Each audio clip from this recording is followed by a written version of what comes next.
Welcome everyone. हम आज से आपको क्लास 12th की मैथ एनसीईआरटी पढ़ाने जा रहे हैं। तो सबसे पहला चैप्टर एनसीईआरटी का क्लास 12th का आता है संबंध एवं फलन। तो सबसे पहले चैप्टर संबंध एवं फलन में हम लोग समुच्चय के बारे में फर्स्ट ईयर में पढ़ के आए हैं। समुच्चय दो प्रकार के होते हैं, एक परिमित समुच्चय और एक अपरिमित समुच्चय। तो समुच्चय के बारे में हम लोग पढ़ेंगे कि समुच्चय फर्स्ट ईयर में हम लोग पढ़ के आए हैं।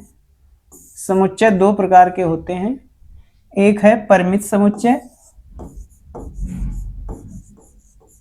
परिमित समुच्चय।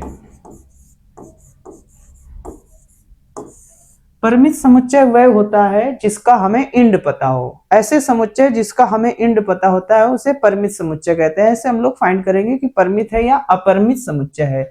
सपोज दैट इसका एग्जांपल हम लोग लेंगे, कोई एक ऐसा समुच्चय दे दिया जिसका हमें इंड पता है, कह दिया 1 से लेकर 10 तक की संख्याओं का समुच्चय या महीनों का समुच्चय, एक साल में महीनों का कुल समुच्चय।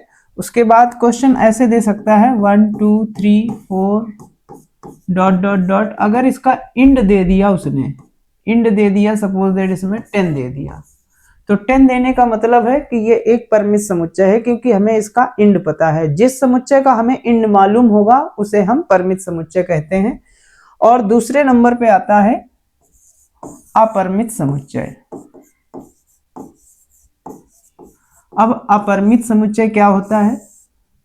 अपरिमित समुच्चय वे समुच्चय होते हैं जिनका हमें इंड नहीं पता होता है, ये अनंत तक जाते हैं। ऐसे समुच्चयों को हम लोग अपरिमित समुच्चय कहते हैं।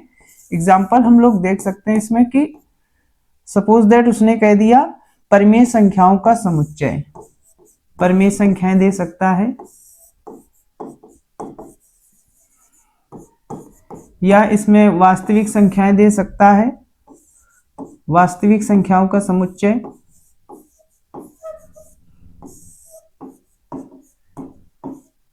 उसके बाद कह सकता है कि इसमें प्राकृतिक संख्याओं का समुच्चय n होता है। तो प्राकृतिक संख्याएं हम लोग ले सकते हैं। सबसे पहले ये हमें जानकारी लेनी है कि प्राकृतिक संख्याएं कौन सी होती हैं, निर्धारित हम लोग कैसे करेंगे। तो प्राकृतिक संख्या होती हैं 1 से स्टार्ट होंगी, 1 2 3 4 डॉट डॉट, और ये अनंत तक जाएंगी। बात आती है वास्तविक संख्याएं, ये माइनस अनंत से 0 सहित प्लस अनंत तक जाती हैं। तो इन्हें हम लेंगे माइनस अनंत डॉट डॉट डॉट, संख्याएं 1 2 ले सकते हो, -1 0 +1 2 डॉट डॉट प्लस इनफाइनाइट तक जाएगा। तो माइनस अनंत से प्लस अनंत तक 0 सहित संख्याएं जो जाएंगे उन्हें हम वास्तविक संख्याएं कहेंगे। अब ये वास्तविक संख्या हो गई, ये प्राकृतिक संख्या है। प्राकृतिक संख्याओं को हम लोग आगे क्वेश्चनों में जरूरत पड़ेगी, n से रिप्रेजेंट करेंगे। और वास्तविक संख्याओं को r से लिख सकते हैं, या z से लिख सकते हैं, या i से। अगर इनमें से कोई आएगा तो हम लोग ये वास्तविक संख्याओं में क्वेश्चन को सॉल्व करते हैं। समुच्चय में ये जो संबंध होते हैं, संबंध 8 प्रकार के पाए जाते हैं, परंतु जो मुख्य संबंध हमें पढ़ने हैं वो 4 प्रकार के हैं। तो उनमें से संबंधों को मैं आज आपको बताने वाला हूं। सबसे पहले हम लोग जानकारी लेते हैं कि संबंध क्या होता है। तो कोई अगर समुच्चय है हमारे पास और उस समुच्चय का कोई उप समुच्चय क्रमिक गुणनफल a इंटू a या a इंटू b के रूप में अगर कोई संबंध दर्शा रहा है, या वो उससे किस प्रकार से जुड़ा हुआ है, यही उसी का संबंध कहलाता है। तो आज हम लोग पढ़ेंगे कि ये संबंध किस किस प्रकार से समुच्चय में हो सकते हैं, उन्हीं संबंधों के बारे में जानकारी लेने वाले हैं। तो देखिए, सबसे पहला हम लोग पढ़ेंगे स्वतुल्य संबंध। नंबर 1 आएगा स्वतुल्य। अब स्वतुल्य संबंध पढ़ने से पहले हम लोग ये जानते हैं कि ये जो संबंध होते हैं ये 2 प्रकार से हल किए जाते हैं। ये संबंध जो है ये समुच्चय पर निर्भर करते हैं कि समुच्चय हमारा किस प्रकार का है, परिमित समुच्चय है या अपरिमित समुच्चय है। अगर क्वेश्चन में परिमित समुच्चय दिया जाता है, जैसा कि हमने बताया कि जिसका इंड हमें पता हो उसे परिमित समुच्चय कहते हैं, जिसका हमें इंड पता है वो परिमित समुच्चय। अगर परिमित समुच्चय दिया गया है तो जो संबंध आर होगा उसके हमें युग्म बनाने होते हैं, या फिर क्वेश्चन में युग्म बनाकर देता है। तो उन युग्मों से हम लोग क्वेश्चन को सॉल्व करते हैं। सबसे पहला आप लोग ये याद रखेंगे कि परिमित समुच्चय अगर है, अगर परिमित समुच्चय दिया जाएगा तो सबसे पहला क्वेश्चन है, क्वेश्चन में हमें क्या क्या देगा। क्वेश्चन में हमेशा दो चीजें दी होंगी, एक दिया होगा कोई समुच्चय और दूसरा दिया होगा संबंध। अगर समुच्चय हमारा परिमित समुच्चय है तो संबंध जो आर होगा उसके हमें युग्म बनाने पड़ते हैं। तो इससे क्वेश्चन जो हल होंगे वो युग्म से हल किए जाएंगे, ये युग्म बनाएंगे हम लोग। अगर परिमित समुच्चय नहीं है, अपरिमित समुच्चय दिया जाता है, तो अपरिमित समुच्चय में युग्म नहीं बनाए जाते हैं। अपरिमित अगर देगा तो उसमें हमें युग्म नहीं बनाने होते हैं। अपरिमित अगर दिया है समुच्चय तो उसमें हमें युग्म नहीं बनाने हैं, परंतु परिमित देगा तो उसमें हमें युग्म बनाकर संबंध को निर्धारित करना होता है। इसमें एक और कंडीशन हो सकती है कि समुच्चय अगर आपको अपरिमित दिया गया है परंतु उसकी जो कंडीशन फॉलो करानी होगी, तो कंडीशन के अकॉर्डिंग अगर क्वेश्चन भले ही अपरिमित समुच्चय है परंतु अगर उसमें ऐसा हमें शर्त दे रखी है कि जिसमें हमें युग्म बनाने पड़ेंगे, तो फिर हम अपरिमित समुच्चय में भी युग्म बनाएंगे। अगर वो शर्त नहीं देता है, शर्त नहीं देगा तो उसमें हमें युग्म नहीं बनाने हैं, अगर शर्त देगा तो युग्म बनाने हैं। तो अब हमें किस कंडीशन में युग्म बनाने होंगे और किस कंडीशन में युग्म नहीं बनाने होंगे, यही मैं आपको बताने वाला हूं। सपोज दैट क्वेश्चन में दे दिया कि समस्त त्रिभुजों का समुच्चय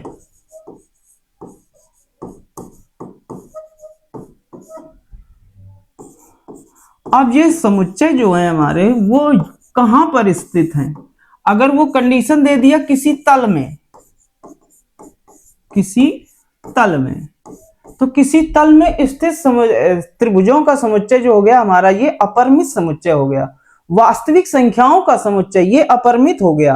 अगर कह दे कि परिमेय संख्याओं का समुच्चय अपरिमित हो गया, प्राकृतिक संख्याओं का समुच्चय अपरिमित हो गया। परंतु अगर ऐसा आ जाए तो इसमें हमें क्या करना है, इस टाइप के क्वेश्चनों में हमें युग्म नहीं बनाने होते हैं। ये क्वेश्चन हमारे शर्तानुसार किए जाते हैं, जैसी कंडीशन देगा उसी के हिसाब से हमें क्वेश्चन को सॉल्व करना होता है।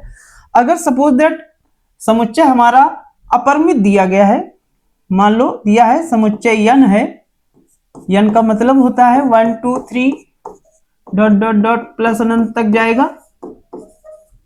तो समुच्चय हमें दिया है अपरिमित, परंतु जो संबंध R दे रहा है, R में उसने कंडीशन लगा रखी है।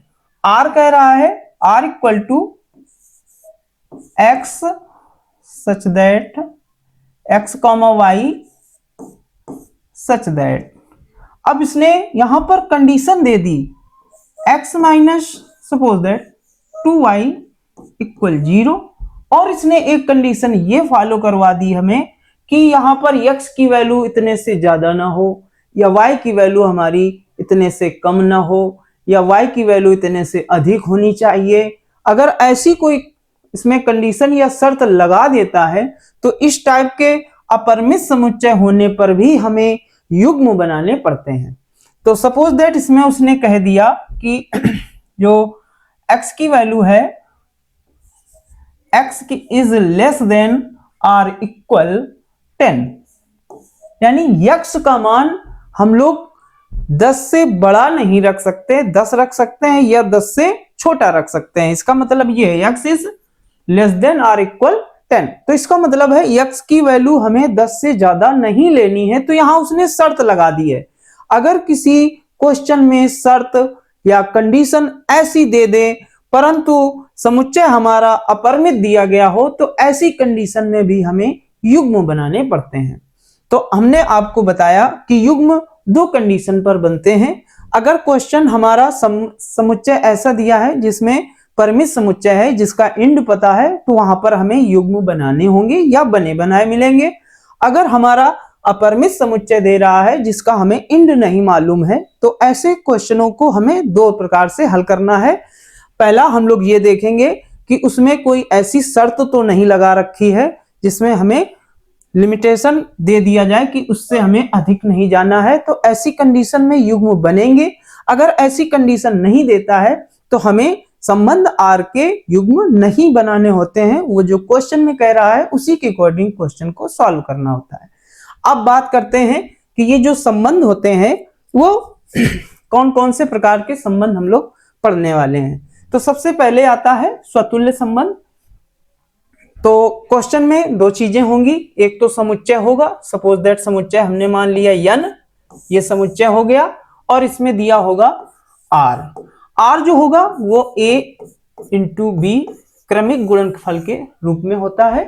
तो अब हम लोग स्वतुल्य संबंध में क्या देखेंगे कि सबसे पहला क्वेश्चन हमें संबंध चेक करना है कि समुच्चय का जो उप समुच्चय है उस समुच्चय के साथ में किस प्रकार से ज्वाइंट है, किस प्रकार से संबंधित है, वही तो उसका संबंध है। तो यही हमें देखना है। स्वतुल्य संबंध का मतलब है स्वयं का स्वयं के साथ, यानी अगर 1 है तो 1 के साथ, 2 है तो 2 के साथ अगर संबंध है तो हम कहेंगे कि ये एक स्वतुल्य संबंध है। अब स्वतुल्य संबंध में कंडीशन क्या चलेगी, इसका फार्मूला हमें याद करना होगा। x, x इसमें सेम चलेगा, x, x belongs to R for every, इसमें जो x है वो कहां से बिलोंग करेगा, हमने कोई समुच्चय मान लिया है n, तो ये समुच्चय n से ये बिलोंग करेगा। अगर ऐसी कंडीशन हमारी फॉलो होती है तो वो स्वतुल्य संबंध होगा, अदरवाइज वो स्वतुल्य संबंध नहीं होगा। दूसरा, ये सेम होना चाहिए। हम लोग ले सकते हैं y, y belongs to r, यानी y, y सेम युग्म r में मिलने चाहिए। अगर मिलते हैं, अगर कंडीशन हमारी ये फॉलो होती है तो हम कह देंगे कि इसमें स्वतुल्य संबंध है for every y belongs to समुच्चय। समुच्चय हमने क्या मान रखा है n, तो n चलाएंगे। समुच्चय आप यहां पर a लेते हैं तो a चला सकते हैं, z लेते हैं तो z चला सकते हैं। जो दिया होगा क्वेश्चन में हमें वही लिखना पड़ता है। अब बात आती है सममित संबंध। अब ये सममित संबंध किस प्रकार से संबंधित होता है, तो सममित संबंध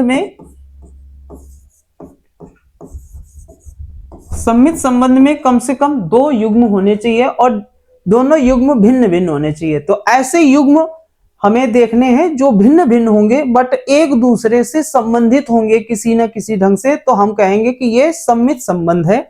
सपोज दैट इसके लिए हमें कंडीशन ये लिखनी होगी, x, y ये युग्म है हमारा r में पहले से होगा या ये कंडीशन सेटिस्फाइड होती है। अब हमें क्या करना होता है, ये चेक करना होता है कि इनका अगर हम अपोजिट में रख दें तो एम्प्लाई दैट, इनको अपोजिट में रखने पर यानी y, x अगर ये युग्म हमारा r में सेटिस्फाइड हो जाए, मिल जाता है, तो हम कहेंगे कि ये दोनों आपस में सममित संबंध रखते हैं एक दूसरे से। x y से संबंधित है और y x से। जिस प्रकार x y से जुड़ा हुआ है उसी प्रकार y x से जुड़ा हुआ है, तो हम कहेंगे कि ये जो संबंध R है ये समुच्चय n के साथ में सममित संबंध रखता है। तो हम यहां पर लिख सकते हैं कि ये जो इसमें x और y जो आ रहे हैं वो कहां से आएंगे, x, y सदैव बिलोंग करेंगे कहां से, n से आने चाहिए, हमारे समुच्चय से ही होंगे। तो ये था हमारा सममित संबंध। अब आते हैं हम लोग संक्रामक संबंध की ओर। तो संक्रामक संबंध में क्या चलेगा, तो संक्रामक थोड़ा सा देखेंगे। संक्रामक संबंध, अब संक्रामक संबंध में हमें क्या करना है, इसमें 3 लोग इन्वॉल्व होंगे, 3 आएंगे युग्म। अब 3 युग्म किस प्रकार से ये देखना है। तो ये फार्मूले हम लोग तैयार करेंगे क्योंकि आगे हम लोग क्वेश्चन पढ़ने वाले हैं, उसके लिए आपको बेस पढ़ाया जा रहा है, तो इसे आप जरूर ध्यान दें और इसको ढंग से समझें। संक्रामक संबंध एक्स वाई से ऑलरेडी संबंधित है, ये दिया होगा कंडीशन में, हमें क्वेश्चन में ही देगा, ये सेटिस्फाइड होती है कंडीशन।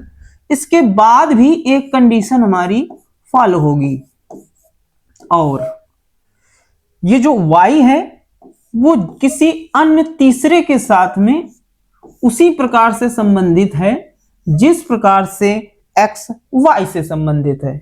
जिस प्रकार x y से संबंधित है उसी प्रकार y z से संबंधित है। ये कंडीशन हमें क्वेश्चन में ही दी होगी, ये घटना हमें दिया होगा पहले से। अब दोस्तों हमें क्या चेक करना है, ये देखिए कि हमें क्या चेक करना है, एम्प्लाई दैट पहले युग्म का पहला अवयव और दूसरे युग्म का दूसरा अवयव। तो पहले का पहला क्या है x और दूसरे का दूसरा क्या है z। तो ये x, z, अगर y x y से जिस प्रकार संबंधित है, y z के साथ जिस प्रकार संबंधित है, तो क्या x और z उसी प्रकार संबंधित है? क्या ये युग्म हमें R में मिलता है? अगर मिलता है तो फिर हम कहेंगे कि ये संक्रामक संबंध है। अगर ये युग्म हमें नहीं मिलेगा तो हम कहेंगे कि ये संक्रामक संबंध नहीं है।